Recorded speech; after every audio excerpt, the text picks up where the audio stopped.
Yes, good morning to all the students of class 8th. Today we will discuss chapter number 14, Chemical Effects of Electric Current. So students, first of all, we would want to know about electric current.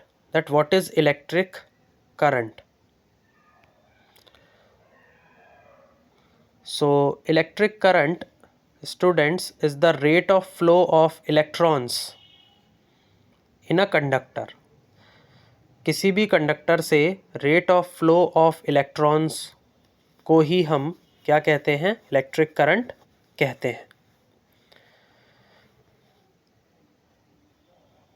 तो students, इस chapter के अंदर हम पढ़ेंगे chemical effects of electric current.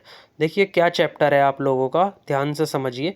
Your elders might have cautioned you against touching an electrical appliance with wet hands. But do you know why it is dangerous to touch an electrical appliance with wet hands? देखिए students, आपके जो elders हैं ये आपको क्या करते हैं? कॉशन्ड यानी कि आगाह करते हैं। आगाह करने का मतलब है कि ये आपको केयरफुलनेस प्रोवाइड करना चाहते हैं against touching N electrical appliance with wet hands, कि कभी भी आपको किसी भी इलेक्ट्रिकल अप्लायंस को गीले हाथों से नहीं छूना चाहिए। But do you know why it is dangerous to touch an electrical appliance with wet hands? लेकिन क्या आप जानते हैं कि हमारे लिए ये डेंजरस, ये ख़तरनाक क्यों होगा कि अगर हम किसी इलेक्ट्रिकल अप्लायंस को टच कर रहे हैं, छू रहे हैं गीले हाथों से, तो हमारे लिए ये डेंजरस क्यों है? तो स्टूडेंट्स, ये हमारे लिए डेंजरस इसीलिए है क्योंकि water is a good conductor of electricity. तो ये एक इम्पॉर्टेंट पॉइंट है, ये आप लोग अंडरलाइन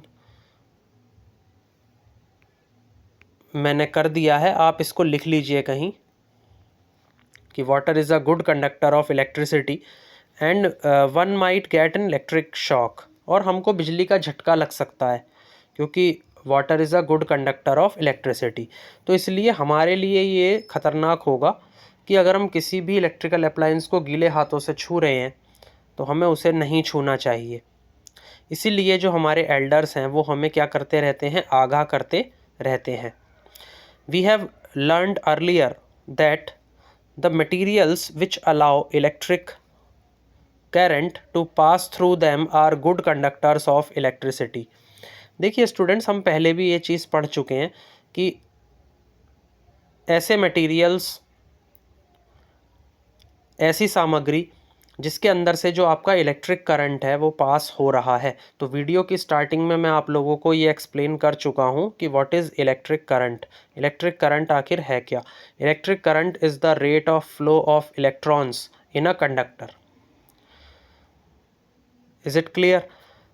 आगे देखिए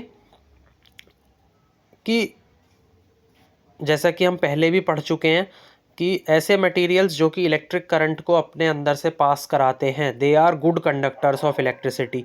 उन्हीं को हम क्या बोलते हैं? Good conductors of electricity.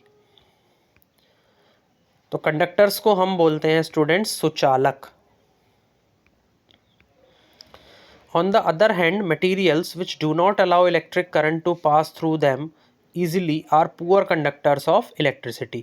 और दूसरी साइड अगर हम देखें तो ऑन द अदर हैंड कुछ ऐसे मटेरियल्स भी हैं जिनके अंदर से इलेक्ट्रिक करंट पास नहीं हो पाता है आसानी से। So they are called as poor conductors of electricity. It means कि वो कौन सी कैटेगरी में जाएंगे? इंसुलेटर्स की कैटेगरी में जाएंगे। इंसुलेटर्स को बोलते हैं अवरोधी, या जो बिजली की धारा को रोकते हैं। Is it clear? In class 6th we made a tester. So in class 6th we made a tester to test whether a particular material allows the electric current to pass through it or not. Class 6th में students हमने ये पढ़ा था, हमने एक tester बनाया था और उसके अंदर हमने बहुत सारे जो पर्टिकुलर मटेरियल्स हैं उनको हमने उस टेस्टर पे टेस्ट किया था और हमने ये देखा था कि क्या उनके अंदर से इलेक्ट्रिक करंट पास हो रहा है या नहीं हो रहा है। तो अगर इलेक्ट्रिक करंट पास हो रहा था तो हमने बोला they are good conductors of electricity. It means कि they are called as conductors और सुचालक। और अगर उनके अंदर से करंट पास नहीं हो रहा है it means they are called insulators. Insulators यानी कि अवरोधी या बिजली की धारा को रोकने वाले।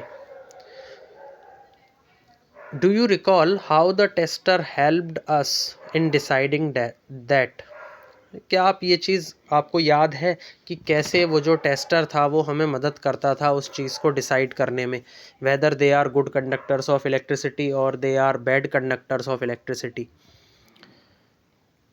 We found that metals such as copper and aluminum conduct electricity, whereas materials such as rubber, plastic and wood do not conduct electricity.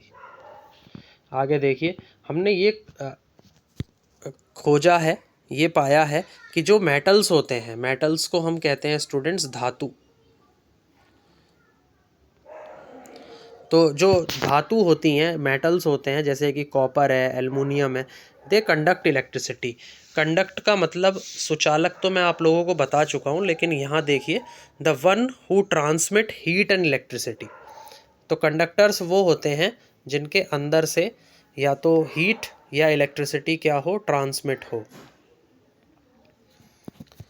So copper, aluminium, they conduct electricity. They are metals, so metals are good conductors of electricity, whereas materials such as rubber, plastic and wood do not conduct electricity. तो ऐसे materials जैसे कि plastics हैं, rubbers हैं, wood हैं, इनके अंदर से इलेक्ट्रिसिटी पास नहीं हो पाती है, so they are bad conductors of electricity. However, हालांकि so far we have used our tester to test materials which were in solid state. हालांकि अभी तक जो हमने उपयोग करा है अपने टेस्टर्स का, तो उनसे हमने कुछ टेस्ट मटेरियल्स को टेस्ट किया है विच were in a solid state, जो कि कौन सी अवस्था में है, ठोस अवस्था में है, सॉलिड स्टेट में है। But what about liquids. Liquids के बारे में स्टूडेंट्स आप लोगों का क्या ख्याल है? लिक्विड्स को कभी आपने ऐसे टेस्ट करके देखा है, वेदर दे कंडक्ट इलेक्ट्रिसिटी और not? Do liquids also conduct electricity? The question is that कि क्या जो लिक्विड्स हैं क्या वो भी इलेक्ट्रिसिटी को कंडक्ट करते हैं या नहीं। Let us find out. आइए देखते हैं। Paheli and Boojho want to remind you that one should not experiment with the electric supply from the mains or a generator or an inverter. Use only electric cells for all the activities suggested here. पहेली और भूजो ये चाहते हैं आपको remind कराना, ये याद दिलाना कि one should not experiment with the electric supply. हमको जो एक्सपेरिमेंट है वो हमें इलेक्ट्रिक सप्लाई से नहीं करने हैं। फ्रॉम द मेंस, जो मेंस से हमें सप्लाई मिल रही है इलेक्ट्रिकल सप्लाई, वहाँ से हमें कोई भी एक्सपेरिमेंट नहीं करना है, या जो जनरेटर है या जो आपका इन्वर्टर है वहाँ से हमें एक्सपेरिमेंट्स को कंडक्ट नहीं करना है।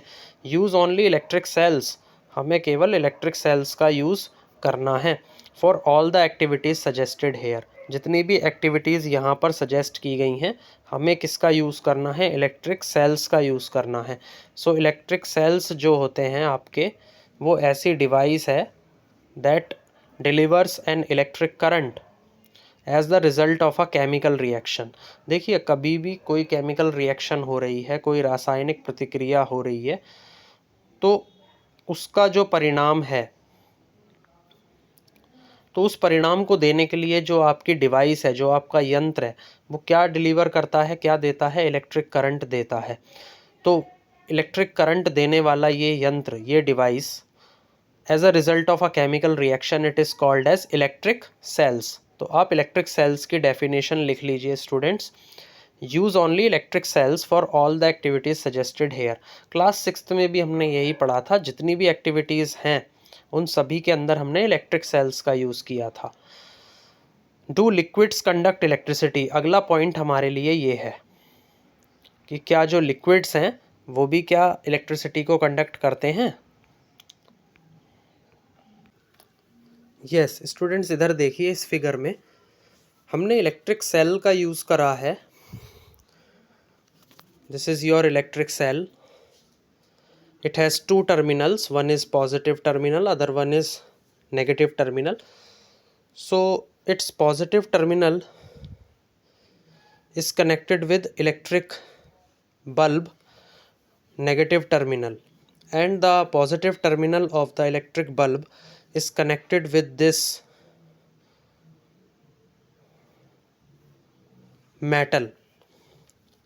Okay, and the negative terminal of the electric cell is connected with the metal. So a complete circuit is formed and the bulb is glowing. You are seeing here the bulb is glowing, so it means metals are good conductors of electricity. So with the help of a tester, we observed that every time the bulb will glow, if current will pass from an electric circuit. But in this case, this is the case where the bulb is not glowing. So if the bulb is not glowing here, it means कि this is a poor conductor of electricity.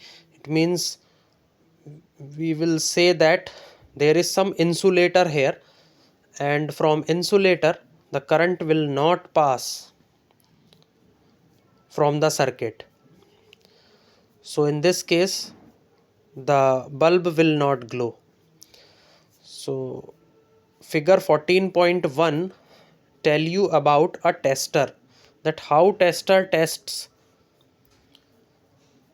if a given material is a good conductor of electricity or it is a bad conductor of electricity. So in the next video our topic will be, do liquids conduct electricity? This is our topic.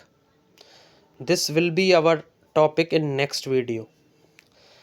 Okay, thank you students for watching this video. Please like, share and subscribe this video. Thank you.